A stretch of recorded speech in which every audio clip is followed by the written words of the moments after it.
Hi guys, welcome to a new video of the Computer Made Simple. Today I will show you an updated version as of July 2013 of the how to remove computer virus and malware from your systems.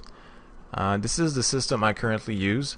I always recommend having a layered system of defense, so that means more than one failsafe. There's more than one program acting. The first thing you need to make sure is that your Windows updates are up to date, because sometimes there will be some exploits, some open doors, some backdoors that Microsoft fixes on its own.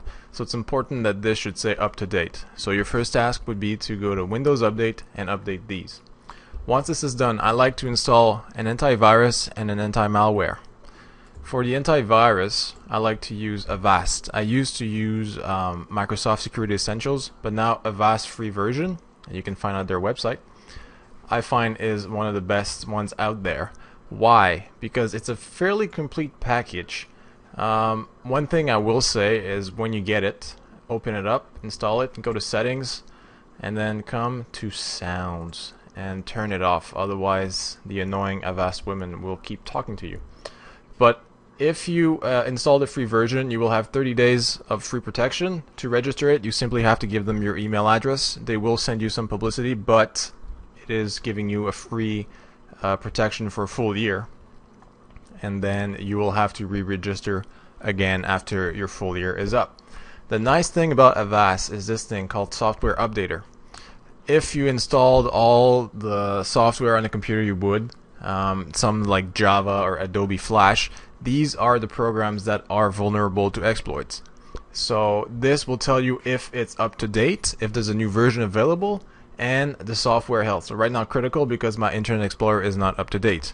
So I would need to update that now. Sometimes Avast will have a download, will download and install it automatically. Otherwise, sometimes it'll just refer you to the download page to download the up-to-date version.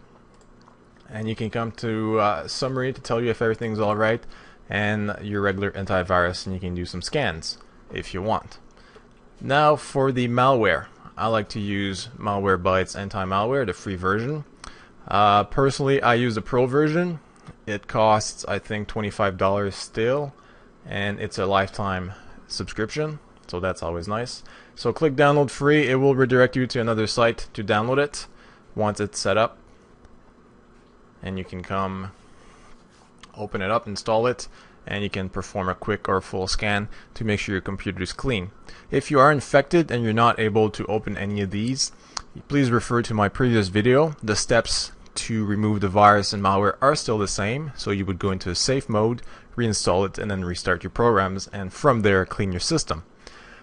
Although sometimes Malwarebytes will not start. Why is that? Malwarebytes is a very powerful anti-malware, and some of the malicious software out there is aware that it is very powerful, so we'll try to stop it from starting.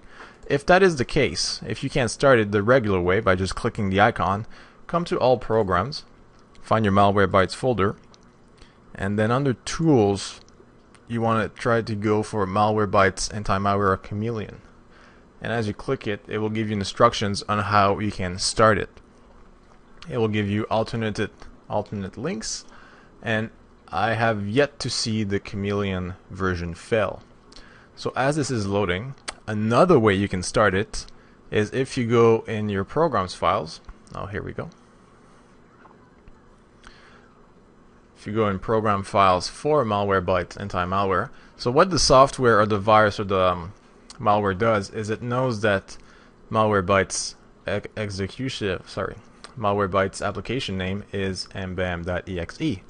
So sometimes it will try to block that name. So if you rename it to anything you want, and then you try to start it, it won't let me now because obviously the software is open right now. But rename it to anything, let it change, and then try to start it again, and usually that will also work. And here you can see it gives you options, and you can try all of those links. And if all of this failed, then you can go to the method I just showed you.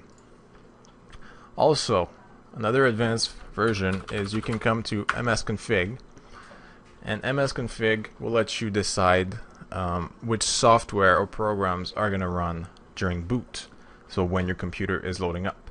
So sometimes your software, your virus, your malware will be in that list, and if you go to startup, then you can decide which items are going to start. So Avast will start when my computer starts, and let's say this was my virus or my troublesome file. I would just unclick it, apply it, and restart my system, and it would not restart with it. Another option you guys can do is anytime you install some spyware or malware and an icon appears on the desktop, if you right click it and you go to properties, it will always tell you where the file is located. So if you cannot find where it's hidden, you can always check where the file is located on your system through the properties. And you go to open file location, it will show you exactly where the troublesome file is, and you can then mess with it here. You can try to delete it. If it doesn't want to be deleted, you can try to rename it, and sometimes it'll be enough for it not to start, and then you can start your malware and your antivirus. So I hope this was helpful to you guys. If you have any questions, feel free to leave them in the comments. I'll try to get back to you guys. And as always, a nice layered defense system. Keep your Windows up to date. Anti-Malware. I like Malwarebytes Anti-Malware. And a good antivirus. You can pick anything, but please don't go with Norton or McAfee. Those are just big brand names out there. There's much better for much cheaper. And something like Avast would do an awesome job. As always, thanks for watching. Have a beautiful day. See you guys.